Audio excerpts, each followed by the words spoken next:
hingga saat ini beliau itu masih menjadi anak buah. Tanda kutip itu ya. Prabowo memberikan hopes, harapan baru buat bangsa ini. Kita mau jadi bangsa besar. Saya tuh rindu tuh. Sekarang dia atau nunggu pelantikan. Nunggu pelantikan masih. Baru, itu kan dibilang orang pengkhianat lagi.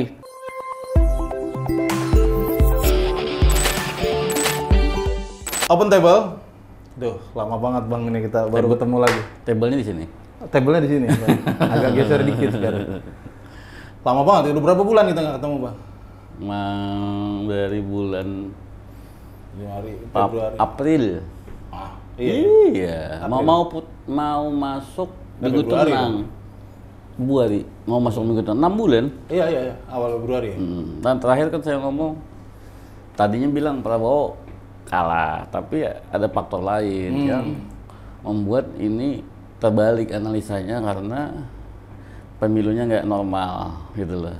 Oleh sebab itu kita meminta kepada semua stakeholder termasuk semua paslon itu meminta untuk melakukan angket dan lain-lain yang punya kekuatan waktu itu kan. Oh iya betul. Nah, ternyata semuanya gagal gitu. Ya sudah, artinya ini udah jadi kepemimpinan nasional. Iya. Mau kita harus terima. Ya ini faktual lah ya, fakta. Pemenang pemilu di MK juga sudah ditetapkan, jadi ya memang. Cuma ini selama beberapa bulan kita nggak ketemu, ini Bang Surya pasti banyak hasil indik-indiknya nih. Yang terlihat itu menurut saya adalah soal apakah Prabowo ini berdaulat. Wah udah kayak bangsa nih. Iya kan. Beliau pidato kedaulatan bangsa itu adalah yang utama sebelum kedaulatan keamanan bangsa sebelum kita membangun infrastruktur. Nah, kalau menurut saya kedaulatan Prabowo sendiri terhadap kekuatan politik, terutama kekuatan politik incumbent itu harus terlihat berdaulat. Sebagai seorang presiden terpilih ya. Terpilih. Bentar Bang. Kalau kita lihat ini kan ada nama-nama letting satu kelompok elit di politik kita ini kan lanskap politik kira-kira ada Jokowi lah ya, ada Prabowo, ada Megawati lah, kurang lebih setidaknya ada 3 inilah. 3 itu. Kok bisa-bisanya Bang Surya bilang ini mempertanyakan kedaulatan Prabowo apa ininya? Apakah dia selama ini kelihatan kurang berdaulat? Karena hingga saat ini beliau itu masih menjadi anak buah. Tanda kutip itu ya. Kita pengennya melihat beliau itu mundur dari jabatan menteri ini, menunggu pelantikan itu, mempersiapkan diri sebagai pemimpin bangsa yang berdaulat, bukan dilantik waktu sebagai anak buah nanti, bekas anak buah, waktu dekat waktunya itu kan masih anak buah itu. Beda nih ya. Kenapa enggak? Tapi apa yang urgen? Kenapa harus mundur dari Menteri Pertahanan? Ya itu tadi, jangan sebagai anak buah. Oke. Jadi mandiri, independen. Nah, satu lagi itu adalah mukhalafahnya. Gibran. Oh iya, Gibran kemarin mundur ya? Nah, dia mempersiapkan diri. Mundur dari wali kota. Artinya kan nih anak boleh juga gitu loh. Iya. Saya sedikit klarifikasi tentang ini. Kita kan menolak habis dia waktu itu. Iya. Tapi lama-kelamaan, jangan-jangan boleh juga nih anak. Ya. Bakal memimpin kita. Nah, tapi saya kalau soal ini saya satu catatan bahwa dia tidak untuk keluarga adalah dia akan menarik gerbong muda Indonesia loh. Kalau dia doang yang naik, pemuda lain cuma nganggur-nganggur di saat ekonomi susah, itu berarti dia memang hanya untuk kepentingan keluarganya. Tapi kalau dia menarik gerbong pemuda-pemuda ini untuk menuju transformasi Indonesia, boleh mulai lah dia dengan namanya program belanja masalah ya. Belanja masalah. Jangan kalah dong. Prabowo ini jangan kalah sama. Harus di atas dia kan, di presidennya. Iya, presiden. Ini calon wakil presidennya udah menunjukkan bahwa gue siap. Fokus nih gitu. Gue mau ke situ, gue siap belanja masalah. Jangan ini hanya mencuci masalah. Karena diskursus keberlanjutan tuh sebenarnya juga diskursus untuk menghegemoni bahwa ini hanya melanjutkan, bukan sesuatu yang. Nah iya, kalau kita dengar istilah-istilah yang term-term waktu pemilu itu kan keberlanjutan. Terus ya itu kan payung besarnya, ada di bawahnya itu segala apa hilirisasi dan lain sebagainya. Sekarang kan sepi tuh istilah-istilah itu kan. Malah ramenya ini ya sekarang sebetulnya fokusnya sih saya kira udah misalnya gini. Kalau kemarin kita baca liputan Tempo beberapa bulan lalu atau bulan lalu lah, itu kan sebetulnya ada tarik menarik anggaran antara anggaran negara ya. Kenapa kemudian IKN diundur? 17 Agustus misalnya acara besar-besaran di IKN diundur. Salah satunya kan soal tarik menarik anggaran dengan makan siang gratis. Konsekuensinya kan ke situ kan. Program makan siang gratis. Nah ini berarti memang benar kalau kata Bang Surya. Ini kayaknya memang ada tarik-tarikan, udah mulai ada tarik-tarikan nih. Ada, tapi kalau tarik sekalian gitu loh. Oh, jangan nanggung-nanggung gitu lah. Prabowo-nya jangan nanggung-nanggung. Masyarakat tuh pengen ngelihat ini sesuatu baru karena nggak ada. Dalam sistem presidensial itu presiden itu berdaulat, tidak tergantung sama partai koalisi, tidak tergantung dengan presiden sebelumnya. Nggak ada dia, ya baru. Artinya Bang Surya pengen bilang mungkin gini ya, kita kepengennya nanti presiden kita Prabowo bukan penggantinya Pak Jokowi gitu lah ya. Bukan penerus. Iya, bukan penerusnya Pak Jokowi, kira-kira gitu ya. Iya. Jadi kayak Gus Dur kalau di Madura itu kan katanya banyak orang Madura yang masih pasang fotonya Gus Dur. Coba kita lihat dari Bung Karno ke Soeharto ke reformasi ke Gus Dur, Megawati SBY itu kan terasa kedaulatan pemimpin itu. Jokowi ke SBY, nggak ada lagi cerita SBY. Iya, selesai. SBY masih ada soal cerita menteri power SBY, nggak ada lagi. Nah pertanyaannya kemudian setelah Jokowi, ini masih ada DPA apa segala macam. Oh iya betul, segala DPA mau dihidupkan. Saya kira itu pertanyaannya bener ya kemarin. Urgensinya apa? Kita mau bahas DPA pada saat kondisi kayak begini. DPA itu juga sesuatu yang muskil. Karena kalau bentuk DPA berarti itu kembali kode 45 itu harus amandemen konstitusi. Lembaga negara itu lembaga tinggi negara loh. Iya. Dan MPR harus jadi lembaga tertinggi. Iya. Jadi hubungannya sama presiden nanti kan ngurus. Iya, itu jadi lagi setara jadinya. Sementara dalam sistem presidensil itu kan presiden harusnya yang presiden semua. Udah otonom lah situ. Iya, itu mandak tapi nggak tahu ya. Tapi ide-ide itu hanya menurut saya jeb-jeb aja ini. Ini gua, lu mana gitu? Hah? Nah, ini gua, lu mana? Prabowo belum nih, belum ngasih jeb balasan. Tadi terlihat jeb balasan soal wakil menteri yang seakan-akan mau makan bubur panas, tapi menurut saya jadi blunder ya. Nah, iya, ada beberapa wakil menteri yang katanya orang-orang, tapi itu kan kayak jadinya gini, kebaikan hati Pak Jokowi kepada Prabowo. Itu kayak makan bubur panas, kalau buburnya nggak dingin-dingin gimana gitu loh. Bisa makan tengah nggak? Hah? Iya. Lu harus dinginkan bubur itu. Bubur panas itu kan menanti yang tengah dingin. Iya. Cuil. Ternyata nggak dingin-dingin, gak masih dimakan. Iya, paham. Nah, upaya sang wapres, upaya di DPA itu menurut saya upaya untuk supaya bubur itu panas terus. Bubur panas terus. Satu lagi, analisis diskursus. Diskursus kita ini kan orang hanya melihat pertarungan Megawati dan Jokowi. Nah, iya. Prabowo tidak bisa lead isu dalam situasi nasional hari ini. Betul. Kita bisa bertanya kepada ahli-ahli komunikasi tentang itu, tapi iya. Kering lah kita nggak ngelihat sekalinya nongol soal program makan gratis disunat katanya kan. Jadi 7.500. Lemah lagi. Iya, lemah. Bubur panasnya nggak jadi dipanasin lagi. Iya juga. Mana lagi? Wakil Menteri habis lagi, DPA habis lagi. Pak Prabowo sudah mulai mau mencoba pidato tentang kedaulatan itu, infrastruktur tidak penting. Di kantor lagi gitu loh. Iya. Cari yang khas. Nggak dapat panggung nih ya? Nggak dapat di gua. Iya. Isu itu kan hanya bisa dilakukan kalau ini saya ini macan Asianya itu loh. Ya, yang dia gembor-gemborkan selama ini. Dulu, bukan selama ini. Jadi selama ini Jokowi dan orang-orangnya yang dapat panggung sama Bu Mega dan orang-orangnya. Iya. Presiden terpilih malah sepi. Nah kalau diskursus nggak bisa dikuasai, maka kekuasaan juga nggak akan bisa dikuasai. Ini soal kedaulatannya tadi balik. Iya. Nah Bang, tadi Bang Surya kan ngusulin, udahlah ambil langkah, jangan mau kalah sama Gibran, mundur. Mundur. Fokus. Terus ngapain dia selain itu?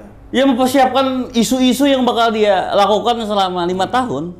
Saya mau apa? Apakah mau sibuk sama DPA gitu kan? Iya, itu nggak, kalau DPA itu nggak visioner. Iyalah. Dan gini loh, saya titip masalah ya. Coba kamu, Bung Maki lihat di negara lain ya. Isu itu nggak ada soal pindah ibu kota. Iya, betul. Itu receh gitu. Betul, setuju. Orang tuh isu tuh kedaulatan negara. Ini apa kampanye Amerika nih? Dia soal Israel Palestina nih rame. Atau kalau mau energi, bukan kayak Jokowi pulang dari UEA mau kuasai nikel. Nikel itu budaya rendah. Iya. Nggak mainan dunia nikel itu. Kalau misalnya Iran soal atom, bagaimana pengayaan nuklir, udah isu. Yang maksa negara lain itu komentar gitu loh ya? Iya, nikel. Apa bentar lagi habis juga tuh nikel. Iya. Dan sampai sekarang efeknya nggak kerasa tuh ke masyarakat. Nggak ada. Itu loh isu-isu, aduh, maksudnya bangsa kita juga kehilangan isu tinggi. Iya. High isu nggak ada. Masih kita disibukkan urusan makan gratis. Duit dari 15.000 jadi 7.000 anggaran gitu. Itu kan, aduh. apakah itu kayak kita tuh kayak Bangladesh aja masih gitu, soal ribut-ribut soal PNS gitu loh. jadi ini semuanya ribut-ributnya soal manasin bubur aja tadi ya? Bubur panas. Kalau mau dingin panasin, nggak bisa makan lagi, yang lain sama panasin lagi. Digocek terus dong gitu. Lihat aja. Bang, tapi gini, sejauh ini langkahnya Pak Prabowo kalau di belakang, kalau di depannya dia nggak dapat panggung. Kalau hasil indik-indiknya Bang Surya ini, kalau di belakang gimana Prabowo? Maksudnya orang-orang yang dia siapkan, orang-orang yang jadi... Kalau keinginan, semua orang pasti ingin berdaulat penuh. Oke. Saya sering berdebat sama adik-adik ini. Prabowo tuh nanti bang, sudah dilantik ya kalau nggak. Iya nanti. Tapi kan analisa politik nggak bisa dilakukan dengan memprediksi kepinginan dan nasib orang. Saya pengennya begini. Iya, nasib orang juga. Iya. Kita taruhan nih nasibnya gimana? Nggak bisa. Harus ada jejaknya. Jejak dia menunjukkan dirinya di mana. Iya. Misalnya macam momentan misalnya, Pot Istit, dia masih Pak Jokowi juga. Nah kan? Masih. Jangan-jangan, nggak enak tuh. Apa mau hanya soal lahan aja gitu loh. Jadi tanda tanya gitu loh orang masih. Jadi memang masih masih gagap nih di masa transisi ini, masih gagap kelihatan. Gagap. Transisinya apa? Tim transisi ngomong apa? Pemotongan makan gratis. Iya. Jokowi. Dia bikin sesuatu yang berbeda 2014 itu. Iya, walaupun itu nggak dilaksanakan ya. Dia bikin revolusi mental seolah-olah mentalnya SBY ini nggak benar gitu loh. Iya, betul. Soalnya seolah-olah SBY itu nggak membangun mental gitu loh. Dia bikin diferensiasi. Iya. Mata tertuju kepada dia. Di situ dia membangun power. Prabowo apa? Apa yang dilakukan Prabowo? Sepi. Iya juga sih ya. Menarik ini. Jadi ketika kalau kita lihat nih dengan asumsi kayak gini, kondisi nggak berubah. Dia in charge di hari pertama, kemudian jadi presiden ngurusin problemnya Jokowi jadinya kan gitu kan? Ada lagi anaknya yang lebih lincah misalnya masuk got nanti. Apa tuh? Gibran. Oh iya. Iya. Jangan-jangan berenang di sungai nanti dia gitu. Kamera kemana Ki? Kau media. Betul. Ke siapa kamera? Ya pasti ke Gibran. Selesai. 5 tahun sepi lah gitu ya. Sepi. Jadi ini bubur masih panas terus. Masih dipanci, belum dituang ke. Masih sudah dituang. Ini dari pinggir, wamen, komisaris, wamen. Nanti tiba-tiba yang tengah nih siapa yang makan? Tiba-tiba Gibran lewat diambil lah tuh. Yang tengahnya udah didingin sama Ono gitu loh. Iya. Jadi sibuk di pinggiran aja tuh. Sibuk di pinggiran. Yang berenang Gibran. Itu teknis kekuasaan ya. Tapi kita pengen kan sesuatu yang kedaulatan. Iya. Prabowo memberikan hopes, harapan baru buat bangsa ini. Kita mau jadi bangsa besar. Saya tuh rindu tuh. Saya tuh cinta banget sama Prabowo tuh di tahun 2008 waktu mau kampanye 2009 dengan kampanye-kampanyenya iklan yang lama. Bunyi-bunyi elang itu. Wah, saya tuh kampanye Gerindo saya kejar kemana-mana dulu. Saya Prabowo Subianto. Dari mata seekor Garuda, Indonesia adalah tanah yang makmur. Yang akhirnya masih sama Bu Mega tuh ya? Iya. Itu kita butuh Prabowo yang kayak gitu sekarang, kuat, menunjukkan diri, percaya diri. Mana loh. Jadi anak muda kita nih inspiring gitu loh. Dan kan nasionalisme itu kan bukan hanya dikatakan langsung. Betul. Bisa unspoken. Prabowo udah memulai sih.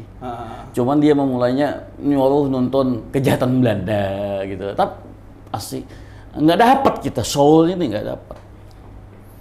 Nah sekarang nih. Iya.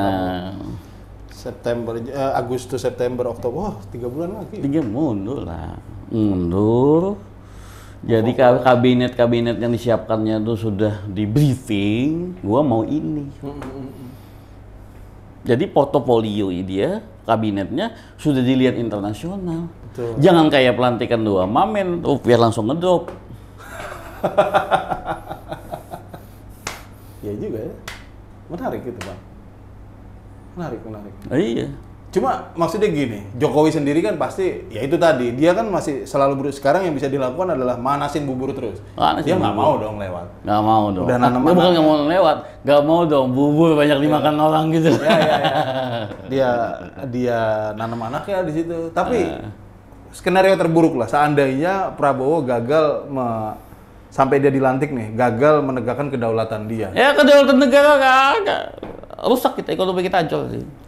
Jadi DPA yang jadi presidennya? Enggak, ekonomi kita nggak dipandang di dunia internasional, habis kita.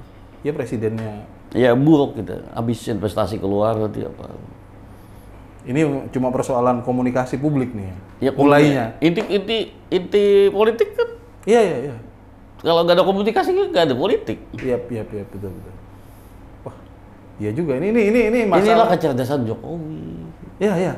Ini masalah yang nggak dibahas oleh banyak orang. Nggak ada yang bahas ini soal performa komunikasi Jokowi. Orang kan selalu menganggap orang tuh analisa itu membuat Jokowi makin agresif. Analisa orang-orang itu. Kenapa? Karena dianggap Jokowi udah nggak berkuasa lagi, Jokowi bakal habis. Oh, makin agresif, kalau dia makin gokil bahaya negara itu loh. Iya, betul. 3 bulan ini bisa dilakukan hal-hal yang aneh gimana? Semuanya. Siapa yang bisa?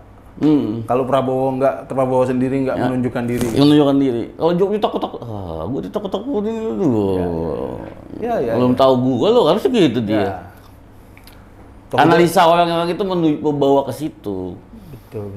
Itu perlu dibunyikan ini, persoalan ini, betul Bang? Ini kedaulatan. Iya, bahwa selama ini orang cuma ngelihatnya kemudian ini Jokowi versus Megawati. Prabowo adalah ya ikut sama Jokowi, kan gitu. Ini bisa jalan tengah toh. Tapi dia harus leading. Iya, dia harus punya panggung sendiri. Leading untuk menenggelamkan ini menjadi follower isunya Prabowo. Jangan Prabowo jadi follower isu antara dua. Gimana Pak Prabowo komentarnya tentang Bu Mega? Berarti memfollow isunya Bu Mega. Kemarin Bu Mega ngomong ini, Pak Prabowo gimana? Aduh. Kemarin Pak Jokowi punya ide begini. Prabowo gimana? Pak Jokowi gimana tentang Prabowo? Bu Mega gimana tentang Prabowo? Surya Paloh gimana tentang Prabowo? Penting itu ya. Baru dia jadi sentral. Ngeri. Ini apa namanya niche atau ceruk yang memang harusnya dipikirin banyak orang sih Bang. Betul. Ada orang yang nggak setuju misalnya Prabowo jadi presiden.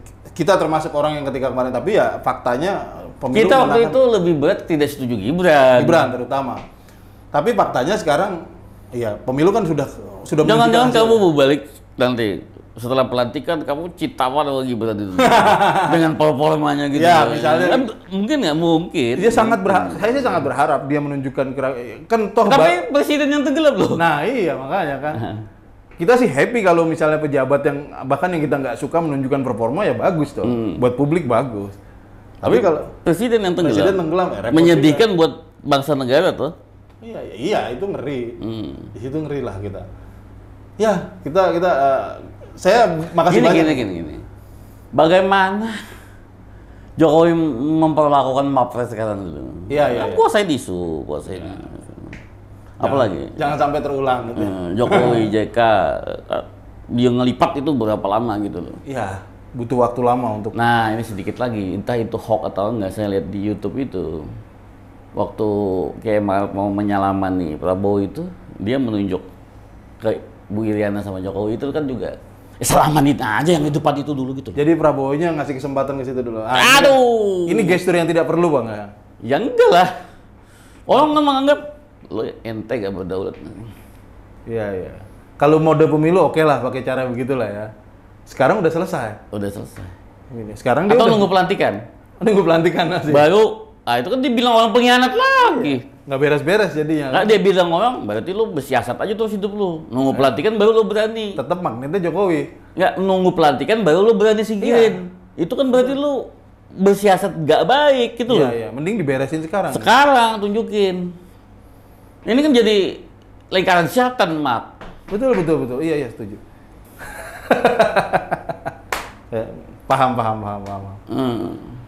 Nah, Bang, kira-kira bersekutu dengan musuhnya Jokowi nanti kan kayak lingkaran setan. Iya. Yang membuat generasi kita nggak percaya orang lagi gitu. Narasinya soal pengkhianatan. Apalagi padahal ini kan isi kepala presiden iya. beda-beda. Iya. Ya makanya mendingan diberesin dari sekarang gitu kan. Bagaimana nih loh, contoh. Joe Biden ngasih Kamala Harris nih. Dia mundur, putus sudah. Harris lah sudah. iya selesai. Kamala Harris jalan lo lawan Trump. Ya. Jadi Bidennya udah selesai, udah nggak relevan gitu. Nggak relevan. Idealnya begitu. Makanlah bubur itu gitu, Ya, sampai ya, dingin dari pinggir. Kalau lo menang sama Trump gitu. Oke, Bang. Terima kasih banyak insight-nya. Ini penting. Dan semoga sih banyak yang denger. Kalau ini bukan hasil ini hasil refleksi bertapa. Ya, betul. Indik-indik itu cuma bumbu-bumbunya. Itu ngumpulin info-info aja. Tapi info itu kan transparan sekarang. Ya, betul. Banyak banget info sekarang. Banjir info lah kalau sekarang. Jangan milih-milihnya. Transparan. Tapi di luar itu semua refleksinya adalah kok Prabowo-nya hilang ya? Gitu. Kok Jokowi, kok Bu Mega? Bu Mega. Oke, makasih Bang. Kita ketemu lagi di podcast selanjutnya.